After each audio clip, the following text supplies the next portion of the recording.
এই বছৰ আমি ৭৫,০০০ যুৱকক ১ লাখ টকা প্ৰথম কিস্তিত, দ্বিতীয় কিস্তিত ১ লাখ টকাকৈ আগবঢ়াম। বিকাশৰ ১২টা দিন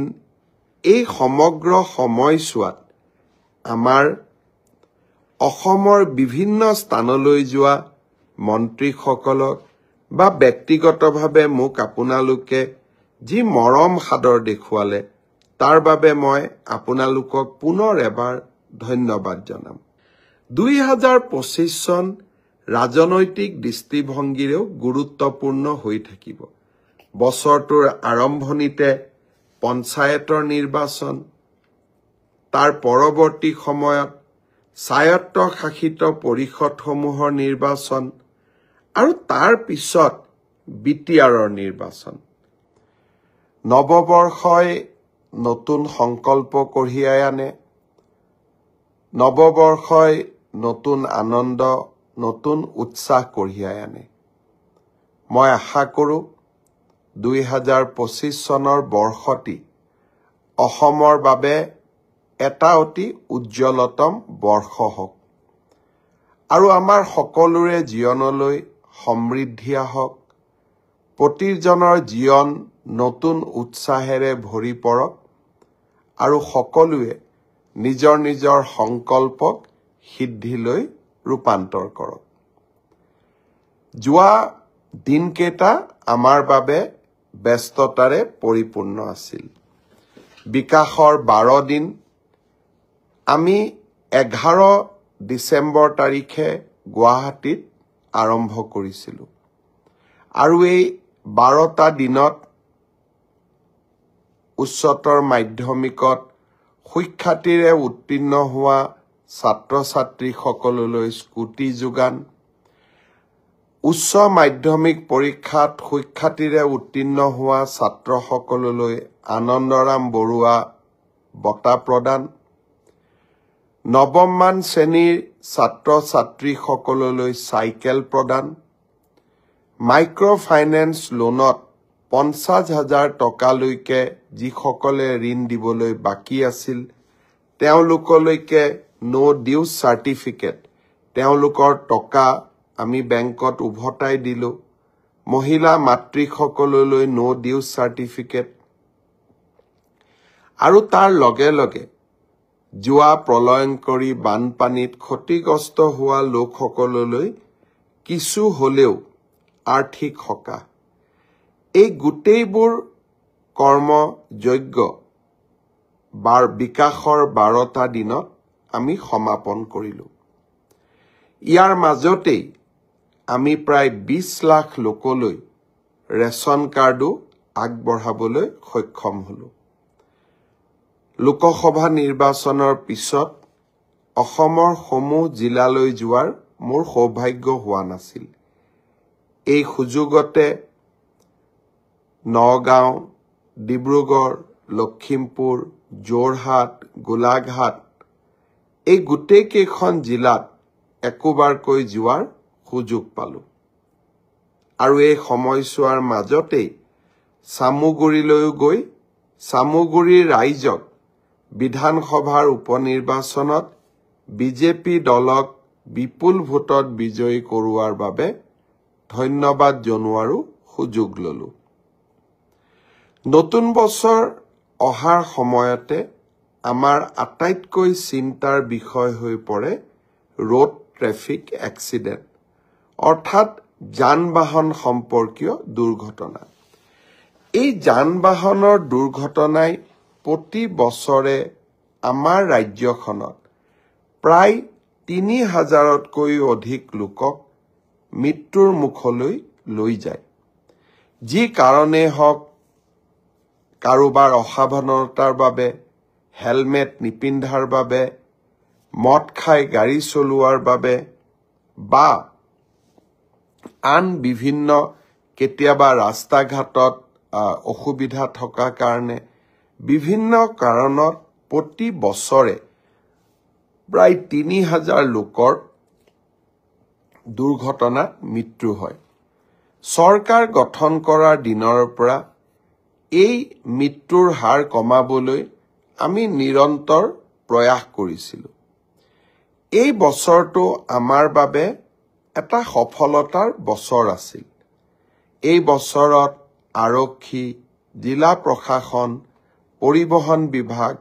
আৰু ৰাইজৰ অকুণ্ঠ সহায় সহযোগিতাত আমি যান-বাহন দুৰ্ঘটনাত নিহত লোকৰ সংখ্যা আজি পৰ্যন্ত 400 অৰ্থাৎ প্ৰায় 15% আমি হ্ৰাস কৰিবলৈ সক্ষম হৈছোঁ।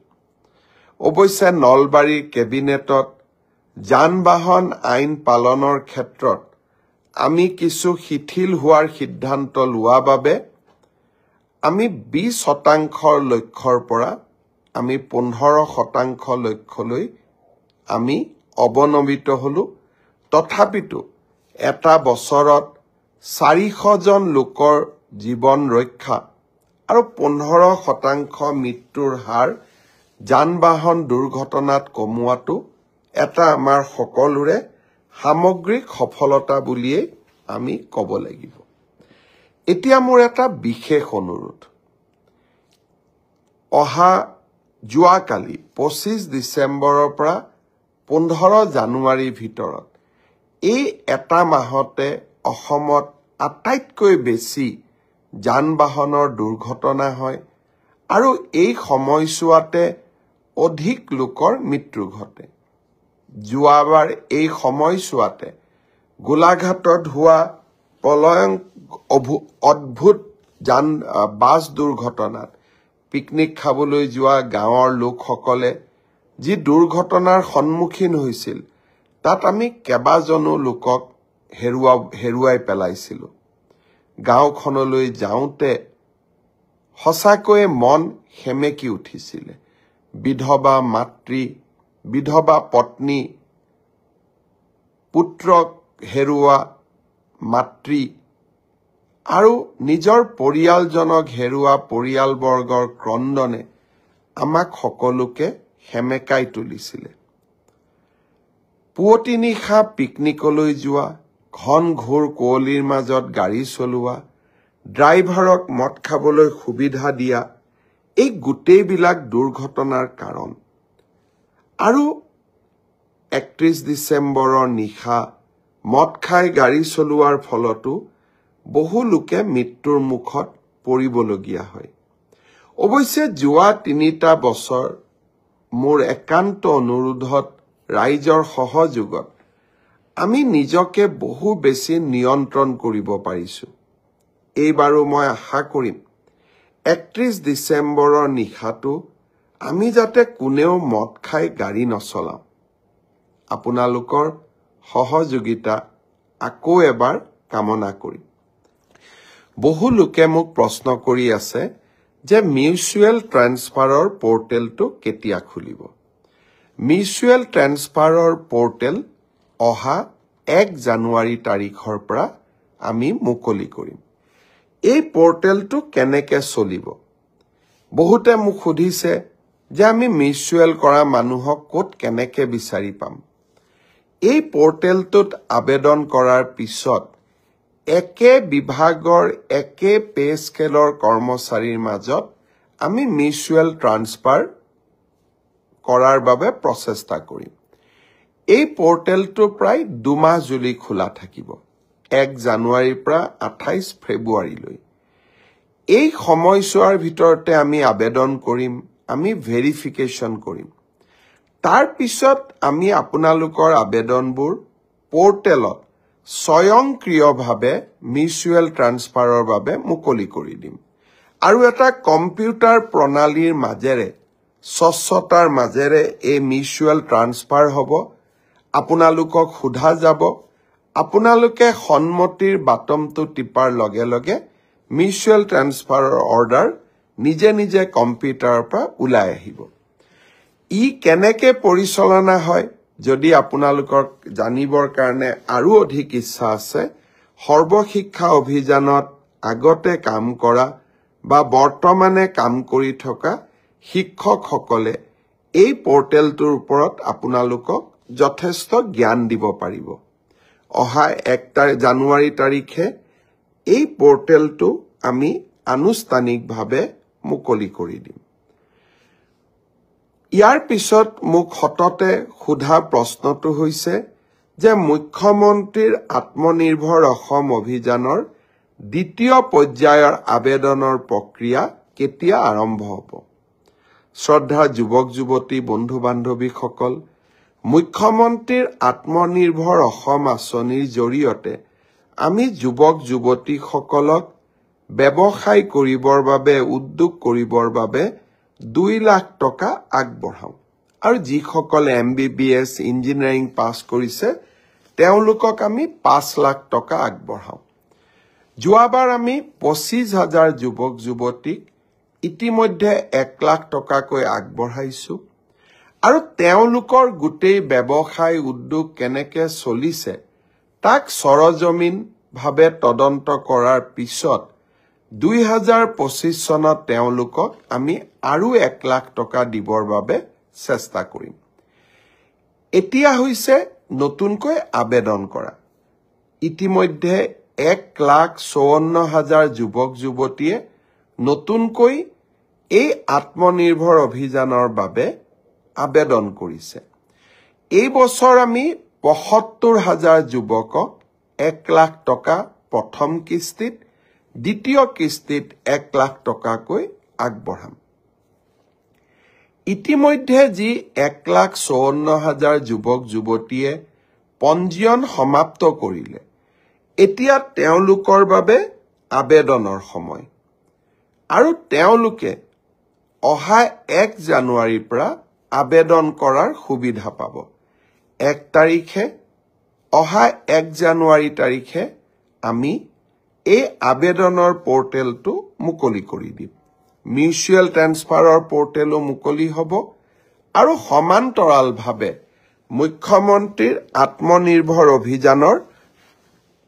আবেদনৰ পোৰ্টেলো আমি 1 জানুৱাৰী তাৰিখে মুকলি কৰি দিম ইয়াৰ পিছত আৰু এটা বিশেষ কথা মই আপোনালোকক জনাব খুজিছো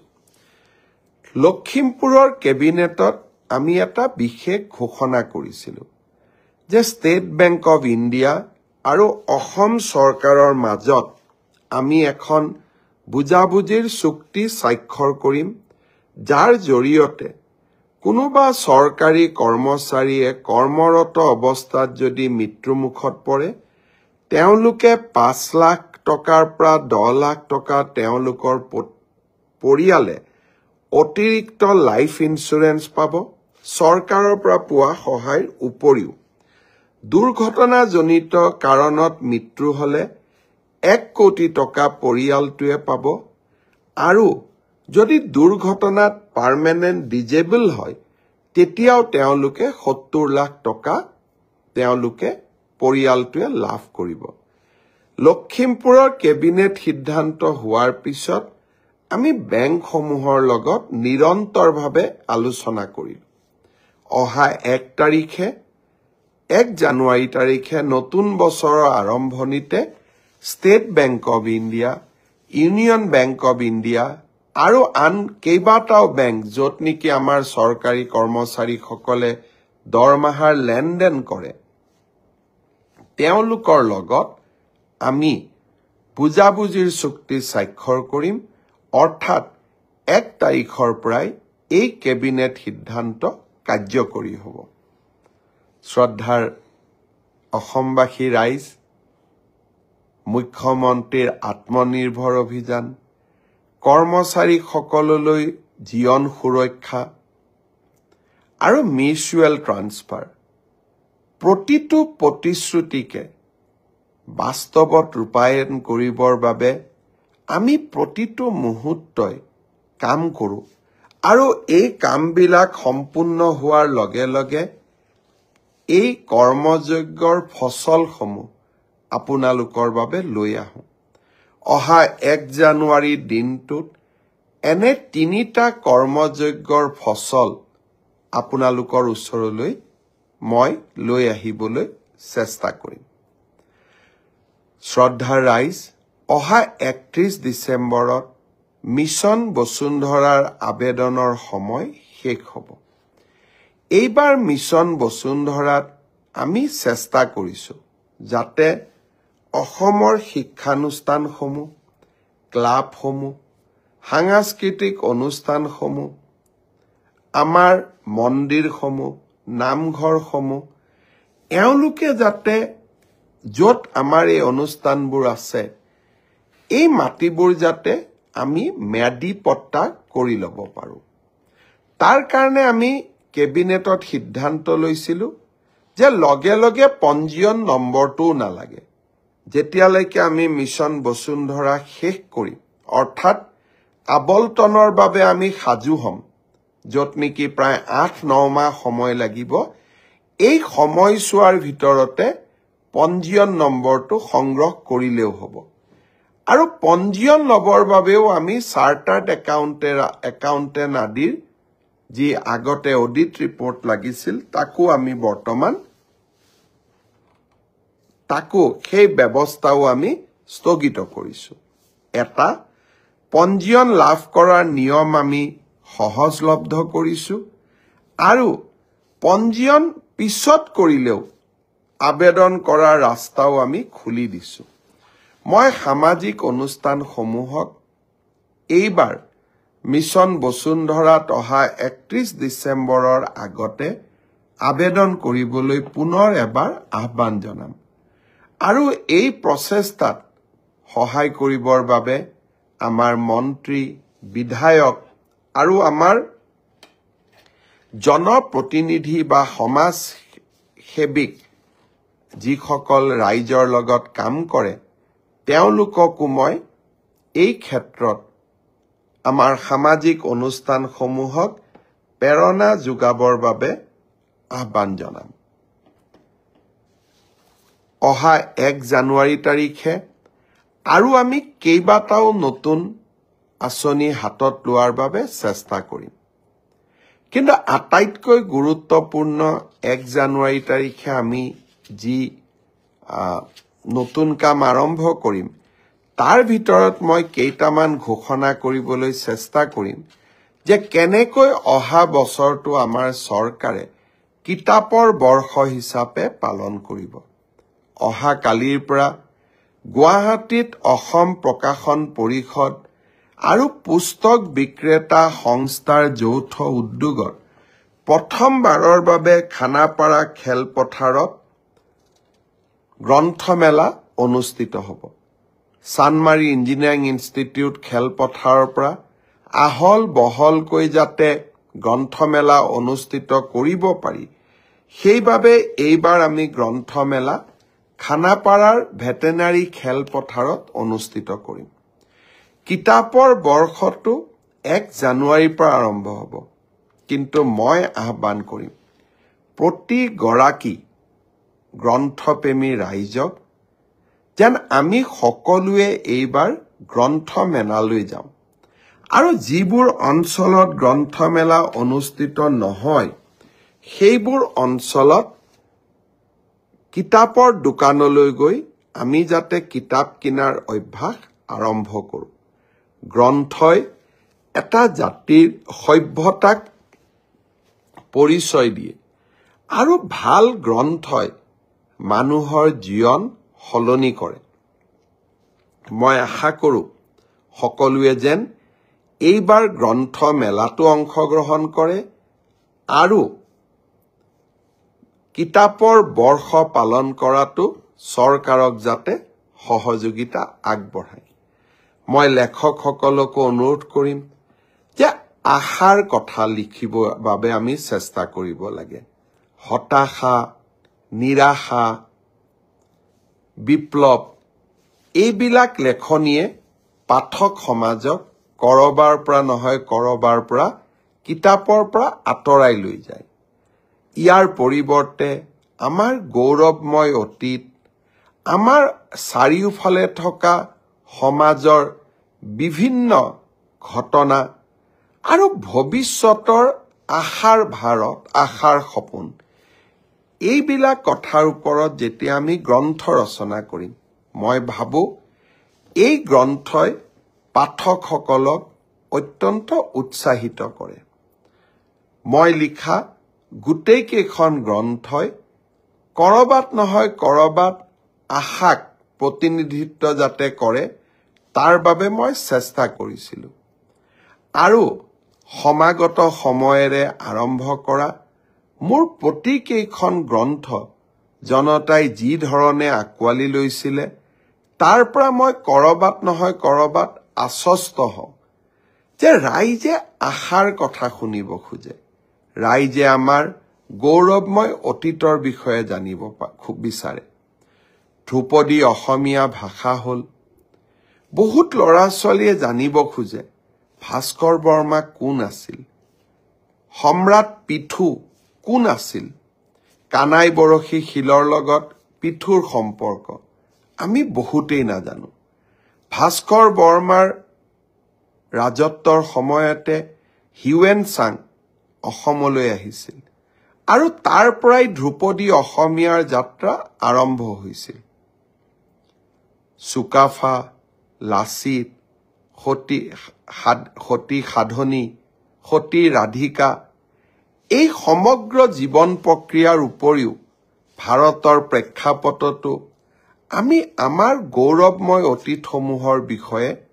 আমাৰ যুৱ প্ৰজন্মক জনোৱা উচিত ব্ৰিটিছৰ শাসনৰ সময়ত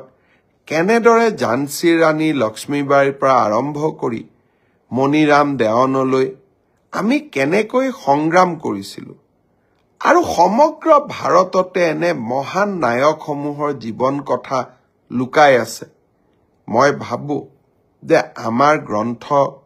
লেখকসকলে একোটা ভাল টপিকৰ ওপৰত গ্ৰন্থ লিখাৰ বাবে প্ৰচেষ্টা কৰে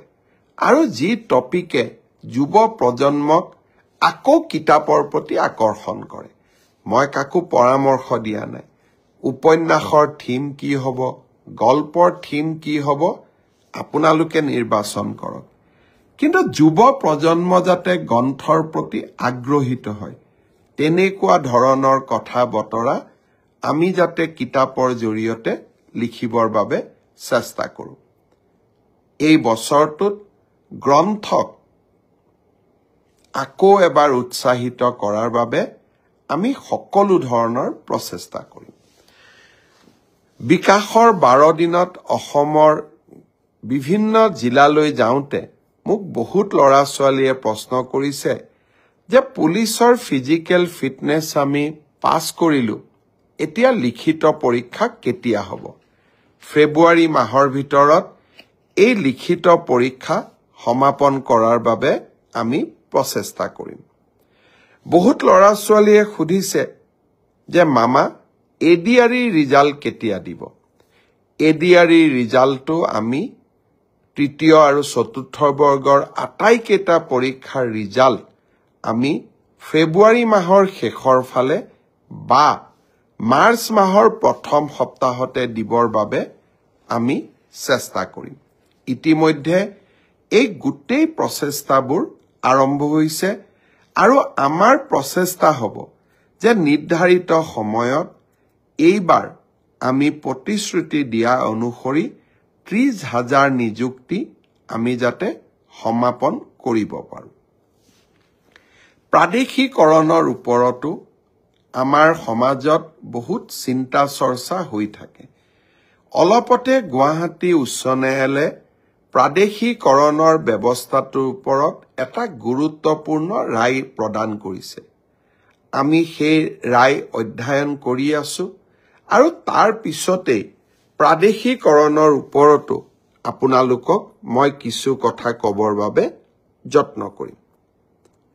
শ্ৰদ্ধাৰ ৰাইজ পুনৰ এবাৰ আপোনালোকক মই ধন্যবাদ জনাম যে বিকাশৰ 12টা দিন এই সমগ্ৰ সময়ছোৱাত আমাৰ অসমৰ বিভিন্ন স্থানলৈ যোৱা মন্ত্ৰীসকলক বা ব্যক্তিগতভাৱে মোক আপোনালোকে যি মৰম সাদৰ দেখুৱালে তাৰ বাবে মই আপোনালোকক পুনৰ এবাৰ ধন্যবাদ জনাম 5টা বিধানসভাৰ উপনিৰ্বাচন লোকসভা সমষ্টি লোকসভা নিৰ্বাচনত বিজেপিৰ চমকপ্ৰদ বিজয় এই গোটেইবিলাকৰ প্ৰেক্ষাপটত এতিয়া আমি 2025 চনৰ বাবে সাজু হ'ম 2025 চন ৰাজনৈতিক দৃষ্টিভংগীৰেও গুৰুত্বপূৰ্ণ হৈ থাকিব বছৰটোৰ আৰম্ভণিতে পঞ্চায়তৰ নিৰ্বাচন তাৰ পৰৱৰ্তী সময়ত স্বায়ত্তশাসিত পৰিষদসমূহৰ নিৰ্বাচন আৰু তাৰ পিছত বিটিআৰৰ নিৰ্বাচন আৰু এই ধৰণে 25 চনৰ ৰাজনৈতিক ঘটনাৰাজিৰ মাজতে আমি 26ৰ বিধানসভা নিৰ্বাচনলৈও আগবাঢ়ি যাম স্বাভাৱিকভাৱে 2025 চনটো আমাৰ বাবেও ফুল অফ একশন বা আমাৰ বাবেও ব্যস্ততাপূৰ্ণ হ'ব ৰাইজৰ মাজত এই বছৰটোত গৈ থকাৰ বাবে চেষ্টা কৰিম আৰু এই বছৰটোতে আৰম্ভণিতে এডভান্টেজ আসাম অৰ্থাৎ অসমলৈ বিনিয়োগ আনাৰ বাবে আমি বিনিয়োগ সন্মিলন আৰু তাৰ লগত ইনভেষ্টমেন্টৰ লগত ইনফ্ৰাষ্ট্ৰাকচাৰ ইনভেষ্টমেন্ট আৰু ইনফ্ৰাষ্ট্ৰাকচাৰ সন্মিলনখনো আমি 25 আৰু 26 ফেব্ৰুৱাৰীত আয়োজন কৰিম 24 ফেব্ৰুৱাৰীত প্ৰধানমন্ত্ৰী নৰেন্দ্ৰ মোদী ডাঙৰীয়া অসমলৈ আহিব আৰু সেই দিনাখনে আমি 8,000তকৈও অধিক যুৱক যুৱতীৰে জুমুৰ এই অসমৰ চাহ বাগিচাৰ জনগোষ্ঠীৰ বিশেষ সাংস্কৃতিক উপাদানটো গুৱাহাটীৰ সৰুসজাই ষ্টেডিয়ামত আমি সামগ্ৰিক প্ৰদৰ্শন কৰিম প্ৰধানমন্ত্ৰী ডাঙৰীয়া নিশা গুৱাহাটীতে কটাব আৰু 25 তাৰিখে আমি আমাৰ ইনভেষ্টমেন্ট আৰু ইনফ্ৰাষ্ট্ৰাকচাৰ সামিটখন আমি মুকলি কৰিম দেশ বিদেশৰ বিনিয়োগকাৰীসকলক আমি নিমন্ত্ৰণ কৰি পৰিৱৰ্তিত অসমৰ প্ৰতিচ্ছবিখন তেখেতসকলক দেখুৱাব খুজিছো এসময়ত অসম গুলিকাণ্ড বোমা বিস্ফোৰণ আন্দোলনৰ কাৰণে বিখ্যাত আছিল